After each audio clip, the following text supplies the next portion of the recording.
सर्वप्रथम तुमचे सर्वांचे खूप खूप अभिनंदन, खूप खूप मनापासून अभिनंदन की तुम्ही जी पहिली स्टेज आहे एक्झाम क्वालिफाय करून इंटरव्ह्यूला क्वालिफाय झाला, एक्झाम पास करून इंटरव्ह्यूला क्वालिफाय झाला। इंटरव्ह्यू जो आहे ॲक्च्युली याच्याबद्दल भरपूर माहिती जी आहे अक्षय सरांनी तुम्हाला ऑलरेडी दिली आहे। बाकी तुम्हाला बॅच पण अलॉट केली आहे, तर एचआरचे जे लेक्चर्स आहेत माझे ते तुम्ही बघितले असावेत किंवा बघा। आज उद्या शुक्रवारपासून आपण मॉक इंटरव्ह्यू चालू करणार आहे। अक्षय सरांचे बँकिंग अवेअरनेसचे लेक्चर असतील किंवा ॲग्रिकल्चर वाले बॅकग्राऊंडवाले विद्यार्थी असतील तर कोंगे सरांचे ॲग्रिकल्चरचे लेक्चर असतील, सगळं लवकरात लवकर बघून घ्या सो दॅट पुढच्या 2-3 दिवसामध्ये आपण इंटरव्ह्यूची तयारी करू शकू।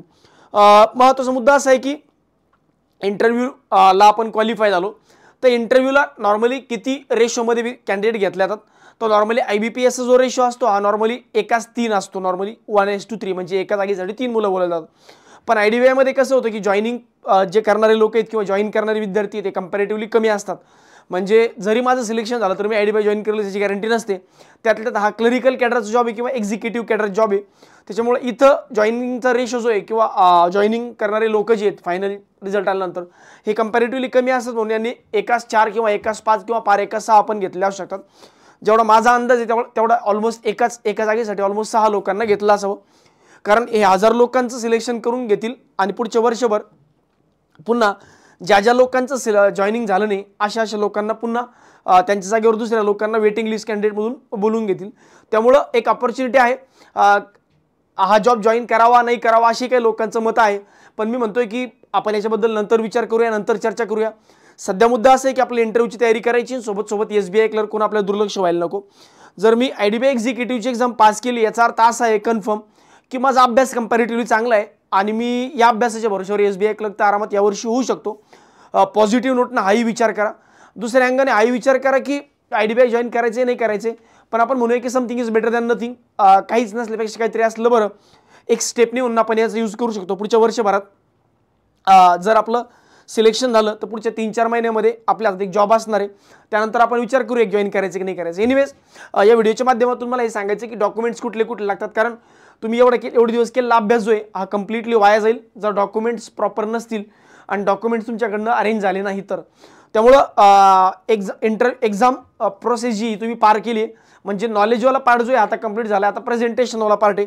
Interview is all about your presentation, is all about your personality, it's all about your काय म्हणू शकतो आपण body language, it's all about your convincing power. या सगळ्या गोष्टी ज्या आहेत या सगळ्या गोष्टीवर इंटरव्ह्यू मॅटर करतो, त्यामुळं त्याच्याबद्दल मी जास्त इथं बोलत नाही। बाकी तिथं बोललोय जे मॉक इंटरव्ह्यूज आहेत हे आपण शुक्रवारपासून चालू करतोय, शुक्रवार शनिवार रविवार 3 दिवस मोस्ट प्रोबेबली आपण एक मेगा इंटरव्ह्यू सेशन घेऊ। मॉक इंटरव्ह्यूज झाल्यानंतर ॲक्च्युअल इंटरव्ह्यूज कधी होतील अजून एक्झॅक्ट मला डेट सांगता येणार नाही, पण मी एवढं सांगू शकतो की महिन्याभरामध्ये तुमचं शेड्यूल जे हे डेफिनेटली लागून जाईल आणि महिन्याभराच्या आत बाहेर इंटरव्ह्यू जे हे तुमचे डेफिनेटली होऊन जातील। इंटरव्ह्यू प्रोसेस बरेच दिवस चालेल, सोबत असं आहे की क्लरिकल कॅडरचा जॉब असल्यामुळं इंटरव्ह्यू जे आहेत हे स्टेट वाईज होतील, त्यामुळे इथं रिजनल लँग्वेजमध्ये पण प्रश्न विचारले जातील। जसं जे विद्यार्थी महाराष्ट्रातून बिलॉंग करतात अशा विद्यार्थ्यांचे इंटरव्ह्यू नागपूर आणि मुंबई सारख्या ठिकाणी होतील, नागपूर मुंबई किंवा पुण्यात शक्यता कमी वाटते, पण नागपूर मुंबई झाले तर पुण्यामध्ये। त्यामुळे इंटरव्ह्यूची लँग्वेज जी आहे मराठी हिंदी आणि इंग्लिश तिन्ही लँग्वेजमध्ये प्रश्न विचारले जातील। हा असिस्टंट मॅनेजर आहे तर मग इंग्लिश आणि हिंदीमध्ये थोडं प्रेफरन्स दिलं जातं, पण ज्युनियर एक्झिक्युटिव्ह आहे किंवा एक्झिक्युटिव्ह क्लरिकल कॅडरचा जॉब आहे, त्यामुळं रिजनल लँग्वेजमध्ये तुम्हाला रिजनल स्टेटमध्ये जाऊन जॉब करायचा आणि क्लरिकल कॅडर आहे त्याच्यामुळं पर्सन टू पर्सन कॉन्टॅक्ट येतो, त्यामुळे त्या स्टेटची लँग्वेज किंवा त्या रिजनची लँग्वेज तुम्हाला यायला पाहिजे। ही टेस्ट करण्यासाठी काही प्रश्न मराठीतून पण विचारले जातील, त्यामुळं लँग्वेजबद्दल पण बिनधास्त राहा, ते काही बॅरियर समजू नका। हिंदी इंग्लिश मराठी तिन्ही लँग्वेजमध्ये जे ते इंटरव्ह्यू होतील। ग्रुपवर वाचता सहज पोरं मला बघत होतो मी ग्रुपवरचे मेसेज, तर मेरे को हिंदी आती लेकिन मेरी गुलाबी हिंदी है, जैसे की मेरी हिंदी आहे, हैदराबादी हिंदी बोलतो आपण नॉर्मली या साऊथर्न स्टेटला लागून असल्यामुळं त्यांना काही एवढं मॅटर करत नाही। जॉब करणारे लोक पण ऑलरेडी महाराष्ट्रातूनच आहे, सगळ्या अशातलं काही भाग नाही किंवा फारच प्रोफेशनल हिंदी बोलतात अशातलं काही भाग नाही। इंग्लिश हिंदी मराठी तिन्ही लँग्वेजसोबत ते कम्फर्टेबल असतात आणि मी पहिलेच सांगितलं की हे काही लँग्वेज हे बॅरियर नाही, नॉलेज हे बॅरियर नाही, चांगलं प्रेझेंट करा, बोला, दॅट्स इट। ठीक आहे, आता याच्याबद्दल डॉक्युमेंट्सबद्दल जर समजून घ्यायचं तर डॉक्युमेंट्समध्ये बघा महत्त्वाचे डॉक्युमेंट्स कुठले लागतील। सगळ्यात पहिल्यांदा तुम्ही जो डॉक्युमेंट्स घेताना तुम्हाला 2 प्रकारचे डॉक्युमेंट घ्यायचे। Attested copies you should bring attested copies as well as original certificate testimonials mandatory in respect of the following. आता ॲक्च्युअली काय अटेस्टेड म्हणजे काय, अटेस्टेड दोन प्रकारचं असतं, एक असतं सेल्फ अटेस्टेड, एक असतं गॅझेटेड ऑफिसरचं अटेस्टेड. आता सेल्फ अटेस्टेड का गॅझेटेड ऑफिसरचं अटेस्टेड सांगितलं बघा. Above mention documents both original and attested copy at the time. आता जेव्हा जेव्हा सेल्फ अटेस्टेड म्हणलं तर त्याचा अर्थ असा असतो की स्वतःच्या सह्या त्याच्यावर करा. म्हणजे बघा समजा जर मी म्हणलं की माझे डॉक्युमेंट सेल्फ अटेस्टेड करायचे तर मीच माझे माझ्या डॉक्युमेंटवर म्हणल्यापेक्षा झेरॉक्स कॉपीजवर साईन करायची. तुम्हाला दोन प्रकारचे डॉक्युमेंट द्यायचे.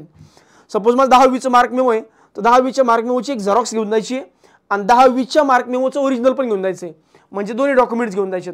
मग ओरिजिनल जे आहे ते तो सोबत ठेवायचे, सोबत सोबत झेरॉक्सवर सेल्फ अटेस्टेड साईन करावी का अटेस्टेड करावं. तर इथं असं काही दिलेलं नाही. अटेस्टेड कॉपीज ॲज वेल एज ओरिजिनल डॉक्युमेंट्स. आता अटेस्टेड कॉपीज म्हणजे याचा अर्थ असा आहे की तुमचं एखाद्या ऑफिसरकडून अटेस्टेड करून घ्या. सेल्फ अटेस्टेडचा अर्थ असतो की स्वतः साईन करा. इथं क्लिअरली मेन्शन नाही केलं. त्यामुळं सेल्फ अटेस्टेड असेल तर स्वतःच साईन करायची, सेल्फ अटेस्टेड नसेल तर मग एखाद्या अधिकाऱ्याकडून साईन करून घ्यायची. अधिकाऱ्यामध्ये कोण चालतं, बँक ऑफिसर चालतात, त्यानंतर तुमचं कॉलेजचे लेक्चरर चालतात, सिनियर कॉलेजचे लेक्चरर, मुख्याध्यापक चालतात शाळेचे किंवा ज्युनियर कॉलेजचे, सिनियर कॉलेजचे प्रिन्सिपल चालतात. बाकी जेवढे गव्हर्नमेंट सर्वंट आहेत, नायब तहसीलदार, PSI नाही चालत. त्यानंतर तुमचे सरकारी अधिकारी, सरकारी वकील असेल, डेप्युटी कलेक्टर असेल, कलेक्टर असेल, हे जे लोक आहेत हे सगळे जे आहेत हे गव्हर्नमेंट ऑफिशियल्समध्ये येतात. ज्यांना स्वतःचा सही शिक्का आहे असं म्हणा, ज्याचा स्वतःचा शिक्का असतो असे लोक सगळे, ठीक आहे. आणि सेल्फ अटेस्टेड असेल तर मग फक्त स्वतःच साईन करायची, दॅट्स इट. आता कुठले कुठले डॉक्युमेंट्स लागतात बघा. एक तर ऑनलाईन प्रिंट ॲप्लिकेशन फॉर्मची प्रिंट. जेव्हा तुम्ही फॉर्म भरला होता तेव्हा एक ॲप्लिकेशन फॉर्म जनरेट झाला होता, तर तो ॲप्लिकेशन फॉर्म लागेल तुम्हाला. जर नसेल तर एकतर यांची लिंक ॲक्टिवेट करतील किंवा मग at the time of interview हे ॲडजस्ट करून घेतील की चला ठीक आहे, नाही आहे का आम्ही देऊन टाकतो. त्यामुळे याच्याबद्दल जास्त पॅनिक होऊ नका. डॉक्युमेंट्स असतील ओके, नसतील काही डॉक्युमेंट हे मेंडेटरीज आहे, त्याशिवाय पर्यायच नाही.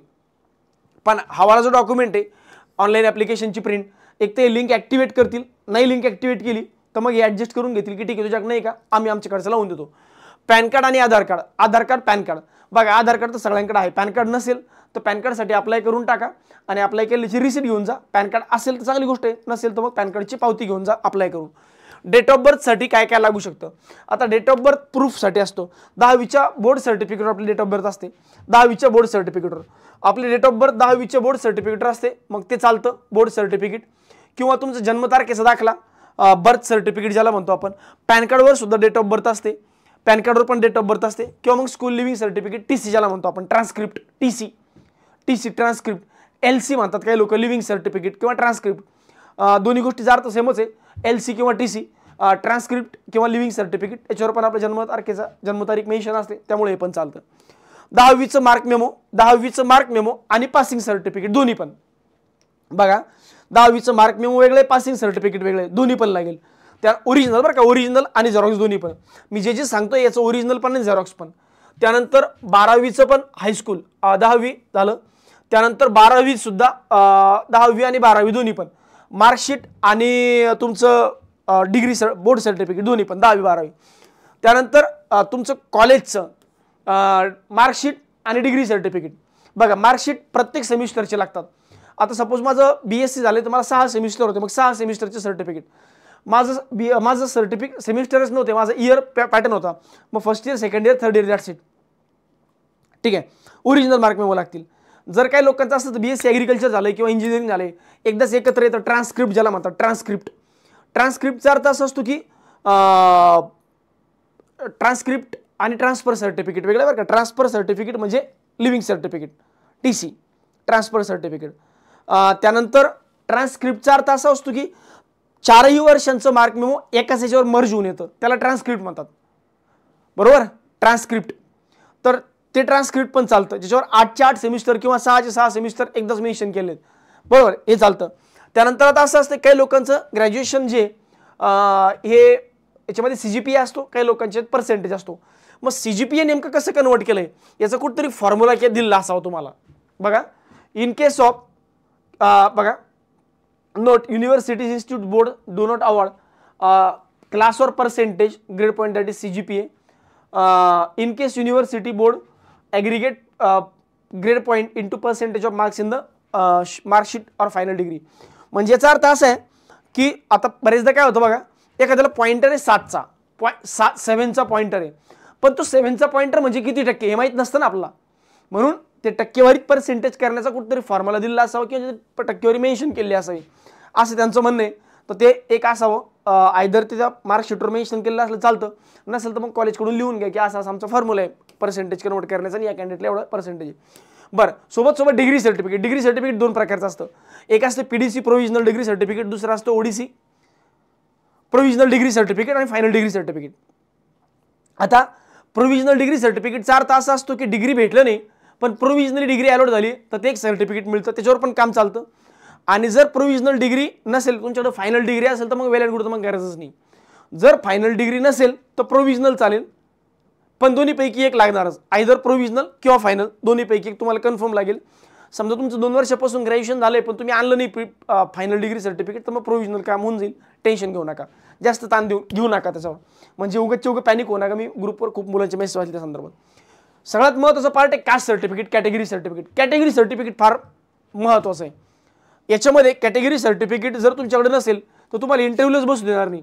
आता बघा कॅटेगरी सर्टिफिकेट कधीचं लागतं आणि कोणतं लागतं बघा. मी नोटिफिकेशन काढतोय, जेव्हा तुमचं नोटिफिकेशन आलं होतं त्याच्यामध्ये असं मेन्शन होतं, कास्ट सर्टिफिकेट इफ डिक्लेअर्ड. जर तुम्ही तुमच्या कॅटेगरीतून फॉर्म भरलाय, SC ST EWS OBC मधून फॉर्म भरलाय, तर मग तुम्हाला सेंट्रलच्या फॉर्मॅटमध्ये सर्टिफिकेट लागेल बरं का, स्टेटचं सर्टिफिकेट चालणार नाही. आत्ताच सांगतोय, ऐकून घ्या. याच्यासाठी पुन्हा फोन करू नका, सर माझ्याकडे स्टेटचं आहे सेंट्रलचं नाही. बाबांनो, काही करून सेंट्रलचं सर्टिफिकेट आणा. काय तुम्हाला 2 दिवसात 4 दिवसात काय कुठाने करायचे करा, कुणाला काय मॅनेज करायचंय करा, पण सेंट्रलचं सर्टिफिकेट लागेल म्हणजे लागेल. तीनदा सांगतोय, स्टेटचं सर्टिफिकेट चालणार नाही, स्टेट EWS चालणार नाही, स्टेट OBC चालणार नाही, स्टेट SC चालणार नाही, स्टेट ST चालणार नाही. तुम्हाला तुमचं सर्टिफिकेट हे सेंट्रलच्याच फॉर्मॅटमध्ये लागेल. बरं, the candidate format must be. बरं, तो फॉर्मॅट नेमका कसा असतो, ज्याच्यावर तुमचं कास्ट लिहिली असावी आणि जी सेंट्रलच्या लिस्टमध्ये आहे असं मेन्शन केलेलं असावं. त्यानंतर कंप्लीटेड इन्फॉर्मेशन भरलेली असावी, त्याच्यावर स्टॅम्प असावा आणि हे 2024-25चं असावं. 2024-25चं म्हणजे ॲक्च्युली हे सर्टिफिकेट 1 एप्रिल 2024 नंतरचं असावे, लक्षात ठेवा. हे सर्टिफिकेट 1 एप्रिल 2024 नंतरचं असावं, म्हणजे 23-24 फायनान्शियल इयर जे 1 एप्रिल 2024 नंतरचं असावं. म्हणजे आत्ता काढलं तरी चालतं, मागचं सर्टिफिकेटची गरज नाही, आत्ता काढलं तरी चालतं. मग ते OBC असेल किंवा EWS असेल, EWS. बरं, एवढे सगळे डॉक्युमेंट्स असतील तर आणि तरच तुम्हाला इंटरव्ह्यूला बस देणार. बरं, डॉक्युमेंट्स, वर्क एक्सपिरियन्स सर्टिफिकेट लागेल का? जर तुम्ही एक्सपिरियन्स दाखवला असेल फॉर्म भरताना तर एक्सपिरियन्स सर्टिफिकेट लागेल, अदरवाईज एक्सपिरियन्स सर्टिफिकेटची गरज नाही. ठीक आहे, तुम्हाला वाटतं कॅटेगरी सर्टिफिकेटबद्दल एकदम क्लिअर झालं असावं. काही सर आमचं ST मध्ये असं आहे की सेंट्रल सर्टिफिकेट वेगळं नसतं, असतं. तुम्ही तुमच्या तहसीलला विचारा किंवा फॉर्मॅटवर त्यांच्या फॉर्मॅटवर लिहून घेतलं तरी चालतं, किंवा असं काहीतरी प्रूफ जोडा की तुमची कॅटेगरी सेंट्रलमध्ये ST मध्ये येते, असं काहीतरी GR वगैरे किंवा प्रूफ घेऊन जा, त्याशिवाय तुम्हाला इंटरव्ह्यू देणार नाही. असं मी नाही म्हणते, सेंट्रल गव्हर्नमेंट फॉर्मॅटमध्येच असावं असं त्यांचं म्हणणं आहे. बरं, अजून कुठले डॉक्युमेंट्स लागतात, अजून कुठले डॉक्युमेंट्स बघा. हे झालं सर्टिफिकेटबद्दल. त्यानंतर एक्सपिरियन्स सर्टिफिकेटबद्दल मी सांगितलं. असेल तर याच्यात एक्सपिरियन्सचा काही मॅटर विषय येत नाही. पॅन कार्ड वगैरे, ID प्रूफ म्हणून पॅन कार्ड, आधार कार्ड वगैरे लागतं काहीतरी. हा एक हे तुमचा CV आहे, रिझ्यूम. CV लागेल की नाही लागेल सध्या विचार करत बसू नका, सध्या CV तयार करून ठेवू नका. असेल वेळ तर करून ठेवा. मला शक्यता कमी वाटते CV विचारतील, पण विचारलं तर काही नाही, नॉर्मल गुगलवरून एक फॉर्मॅट डाउनलोड करा, त्याच्यात आपली माहिती भरा, CV इन्फॉर्मेशन जी आपली माहिती आहे. CV मध्ये काय काय असतं, educational qualification, hobby, strength, weakness वगैरे तुमचा पूर्ण डेटा असतो. याचा जो फॉर्मॅट आहे, if in the format hosted on the banks on the same and duly sign across.